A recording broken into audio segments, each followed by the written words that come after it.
Welcome to MusicMoveIt.com, and today I would like to talk about the importance of an artist or a band name. Now, obviously, if you're in a band, you want something clever, something that's going to stand out. Band names aren't too hard. I mean, a lot of band names out these days are pretty clever. There's just so many out there. And of course, you got to worry about trademarking it, so you want to make sure no one else is using that same name and stuff like that. But, you know, something clever, something that's going to stand out, a name that's going to look great on an album cover or a CD cover or whatever. So you want something like that. Now, artist names are where it gets a little tricky with me, because you want something also that's either clever or simple even. Like, a lot of people with hip-hop, they use these ridiculous names. Like, for a while, everyone was using Young blah, blah, blah, or, you know, Young was always before the name. That shit's played out now. Stop using Young.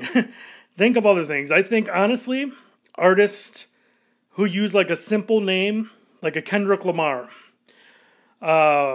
Wiz Khalifa, things like that, that stands out to me, because it's either use your real name, or some artists, they use a name, but it's still not their real name, but it sounds like it is. You know what I'm saying?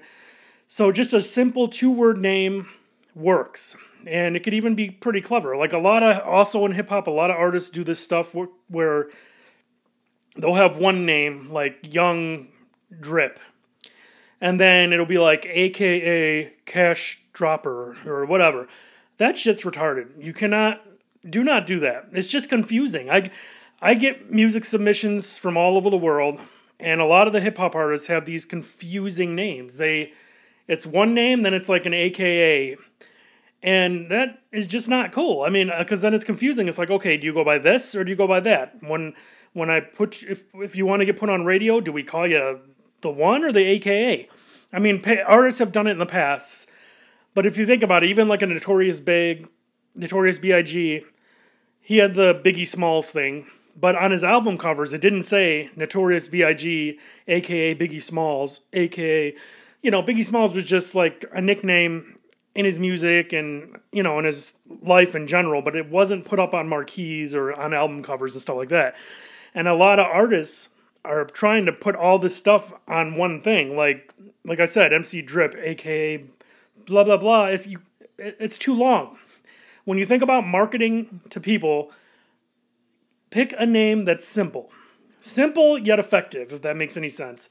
You don't want to be too crazy with the names, because it just doesn't work anymore. It's too long. People don't like it. I mean, some might, but for the most part, you want simple marketing. Something straight to the point that people are going to remember. They're not going to be remembering all these AKAs. Let's face it, the music industry is flooded with artists and bands now. So you want to stand out, but you also want to kind of keep it simple and timeless, if that makes any sense also. Because keeping things timeless is important, because 30 years from now, you can look back on your career and have that classic timeless name that you picked.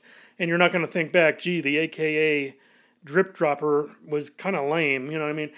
So even that's with hip-hop more, but a lot of rock artists and pop, they generally keep either their real name, or they come up with a new name that's not their real name, but it's still like a name. They don't get crazy with the crazy stuff that hip-hop artists do. So it's very important just to have a nice band or artist name that looks good on your album cover. Make sure it's not already taken. There's a way you can search to see if it's already been trademarked. And that's it. Think about marketing. Music is a business. If you don't treat it like one, it's just a hobby, basically, for you. So keep that in mind. Now, if you want more excellent advice on how to release an album, visit www.yourmusicrelease.com and get our ebook. You will not regret it.